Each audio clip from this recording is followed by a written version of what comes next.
I recently played Resident Evil 4 for the very first time. That's right, for the very first time. I know. Am I even a true gamer? Well, no I am, because I've beaten it, and I thought, hey, why not look at how well this game feels in 2022, and just have a look at how it holds up. What an original idea, right? Well, yeah. There are hundreds of Resident Evil 4 retrospective videos out there, but most of them start off with the person saying, I played Resident Evil 4 on the GameCube. I've bought it 63 times since on every single platform. It's one of my favourite games ever. Now, I don't know about you, but that doesn't exactly come across as impartial and objective to me. With that stray bullet fired for no reason, let's do this thing. For my first 2 hours of Resident Evil 4, I straight up did not like it. I'd heard so many tales why Resident Evil 4 still holds up well today from all these unbiased Resident Evil superfans on YouTube. But I didn't get it. You can't even use the right stick to look left and right. To turn around, you have to hold X and move the stick back. How ridiculous is that? If you've not played the game before, it's very ridiculous. It's uncomfortable. And if you've played more than 5 games made post 2010, it won't feel natural. However, once you've played Resident Evil 4 for more than 3 hours, it just feels right. I wouldn't change it. I really wouldn't. Spoiler alert, this game is flippin' awesome. I loved it. I've now played every game in the series, although the remake versions of 1, 2 and 3, and 4 is definitely my favourite one. All those unbiased YouTubers were actually right. What a plot twist. The only issue is you have to get used to the controls. You really do. But once you do, it feels fine. It honestly does. So I completely get why these superfans say the game feels fine today, because they've forgotten how it feels to use them for the first time. Why is Resident Evil 4 so good? I'll tell you how. The setting is brilliant, and it's kind of crazy that they did something as outlandish as this, and then nailed it. They went from a spooky mansion in the middle of nowhere, and a police department, to a village with a massive castle and a secret island. What the heck? How did we get here? Why did it work? The tone. The tone of the game is bang on. Resident Evil is at its worst when it tries to be serious. Yes, I am looking at you, Resident Evil 6. Leon is a great protagonist in this game. He's got the witty one-liners. He's confident without being overly cringy. It's a good balance. The villains are fantastic. Most boss fights are engaging. Even Ashley isn't awful. Her voice is very annoying when she's going, Leon, Leon! But it's kind of meant to be like that, to draw your attention towards her when she's being captured.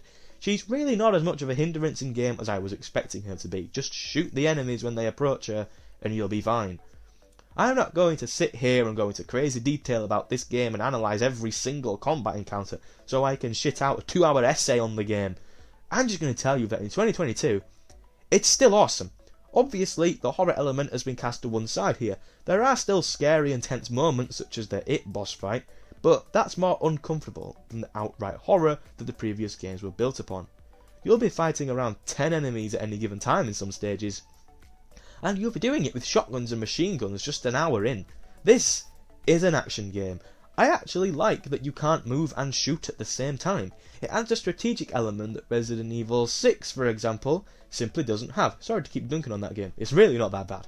You have to make decisions in this though. Do I stand my ground and shoot, or do I walk away? Gather some distance between yourself and the enemy. You can't reload while moving either, so you'll need to find a safe spot to do that. Enemies throw things at you, so you have to balance moving and shooting. As I mentioned earlier, it's uncomfortable at first, but it feels fine by the end. Now, Resident Evil 4 is one of the most influential games of all time, for better and for worse. For better, most third-person shooters you've played since wouldn't exist without it. Unfortunately, it also gave developers, Capcom themselves especially, a false illusion of what players want. This game, like a little bitch, throws QuickTime events at you mid-cutscene. I hate games that do this, and Resident Evil 4 does it all the damn time. So if you've ever played a game and thought, damn, there's a lot of QTEs in this, you can thank Resident Evil 4.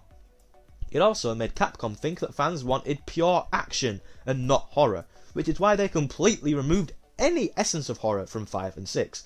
4 still had light elements here and there, but Capcom decided to remove it entirely due to the success of 4.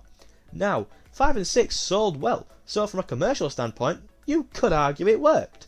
But from a critical standpoint, you won't find many fans that prefer 5 or 6 to 4. I don't think any Resident Evil game has a good story. They're all either B-movie goofy or horrifically serious. Yes, I'm looking at you, Resident Evil 6. But I do think that 4 has one of the better ones. From Salazar to Sadler to Krauser, all of these villains have personality. When they're speaking, you care about what they say, and their chemistry with Leon is great. There's the power dynamic and the imbalance of it all, it's great and it works. The story doesn't do anything special from a thematic perspective, but in terms of video game story, a reason to play, it's enough. It really is. Resident Evil 4 is a special game. I've played all the mainline entries and 4 is simply the best in my opinion. I know some fans resent it for what it did to the series, and if you prefer horror, then you'll naturally gravitate towards 2 or 7. But 4 is a wonderful game. And to say it came out way back in 2004, it's wild that it doesn't feel old, at least after having put a couple hours into it. And that is how Resident Evil 4 feels in 2022.